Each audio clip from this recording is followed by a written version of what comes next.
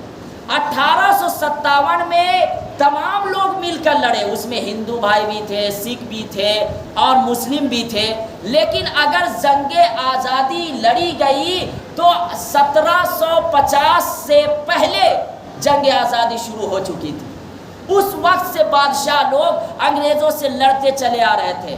کب؟ 1750۔ اور ہم لوگ یاد کب کرتے ہیں؟ 1857 میں۔